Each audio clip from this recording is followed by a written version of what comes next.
نیت اگر انسان کی اچھی ہو تو وہ انسان صاحب کرامت بھی بن سکتا ہے، وہ انسان صاحب یقین بھی بن سکتا ہے۔ اور افسوس ہے کہ ہم اہل بیت کے در پہ تو آ رہے ہیں، لیکن عزیزان محترم ابھی تک ہم نے اہل بیت کو اپنی باطنی نگاہ سے دیکھ کر اور نیت کو صاف کر کر سمجھا نہیں ہے۔ ایک واقعہ امام موسیٰ کاظم علیہ السلام کا کہ ایک امام کے ساتھ ہم سفر شخص تھا، وہ سفر پہ جا رہا تھا، وہ کہتا ہے کہ میں نے دیکھا کہ امام گھوڑے پر سوار ہیں اور آگے جا رہے ہیں، میں کافی پیچھے تھا، اتنے میں نے دیکھا ایک درندہ حیوان، غالباً شاید ایک بھیڑیا تھا، وہ آ رہا تھا۔ میں اس بھیڑیے کو دیکھ کر ڈر گیا۔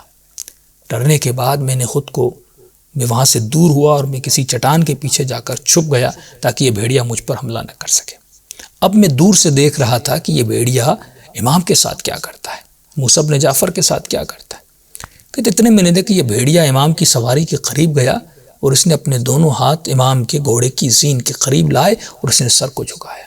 اتنے میں امام نے بھی اپنا منہ اس کے قریب لے گئے اور ایسے لگ رہا تھا جیسے ان کے درمیان کوئی تکلم اور کلام ہو رہا ہے، آپس میں باتیں کر رہے ہیں۔ کچھ اس نے کہا اور امام نے دعا کے لیے ہاتھوں کو بلند کیا، کوئی دعا کی، دعا کرنے کے بعد یہ آگے چلتا گیا اور جب چھوڑ کر امام کو جانے لگا اور دوڑتا ہوا جا رہا تھا اور بہت بلند آواز میں، جو حیوان جیسے آواز نکالتے ہیں، کچھ اپنی آوازیں کرتا ہوا جا رہا تھا۔ مجھے لگ رہا تھا وہ کچھ کہہ رہا ہے اور امام کہہ رہے تھے آمین ثم آمین، اللہم آمین اللہم آمین۔ تو امام آمین کہہ رہے تھے۔ جب وہ بہت دور ہو گیا تو پھر میں اپنی جگہ سے اٹھا اور اٹھنے کے بعد میں امام کے قریب گیا تو میں نے امام سے پوچھا کہ مولا یہ ماجرا کیا تھا؟ میں تو سوچ رہا تھا وہ آپ پر حملہ کرے گا۔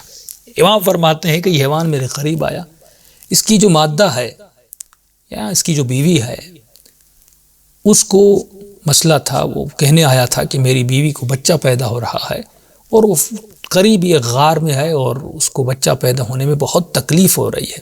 اس نے کہا کہ مولا آپ دعا کریں، اللہ آپ کی دعا کو قبول کرتا ہے۔ ایک حیوان کو کتنی معرفت ہے، اس حیوان کی نیت دیکھیں، معرفت ہے، اسے پتا ہے میں کس کے در پہ جا رہا ہوں۔ تو امام نے کہا میں نے دعا کی اور مجھے الہام ہوا کہ جو اس کا بچہ ہے وہ پیدا ہو چکا ہے۔ میں نے اسے کہا کہ جلدی جاؤ، تمہاری جو مادہ ہے اس نے بچہ پیدا کر دیا ہے۔ تو وہ خوشی خوشی دوڑتا ہوا گیا کہ میں نے دیکھا کہ اللہم آمین کی آوازیں آ رہی تھی اور 3 مرتبہ آپ نے یہ کہا۔ تو آپ نے ایسا کیوں کہا؟ تو امام نے فرمایا کہ وہ جب جا رہا تھا تو بلند آواز میں کہہ رہا تھا، کیونکہ ہم نے دعا کی اور دعا قبول ہوئی، تو وہ بلند آواز میں کہہ رہا تھا کہ پروردگارا کبھی بھی محمد و آل محمد کا ماننے والا کسی ایسے صحرا میں پھنس جائے، اس کا گوشت ان درندوں پر حرام کرنا۔ یعنی یہ درندے کبھی بھی حقیقی محمد و آل محمد کے چاہنے والوں کو ان کے گوشت کو نہ کھائیں اور انہیں نقصان نہ پہنچا سکیں۔ اور جب وہ کہتا ہوا جا رہا تھا میں بھی یہی کہہ رہا تھا اللہم آمین ثم آمین، خدایا اس کی دعا کو قبول کر فرما اور ہمارے چاہنے والوں کو درندوں کے شر سے بچا۔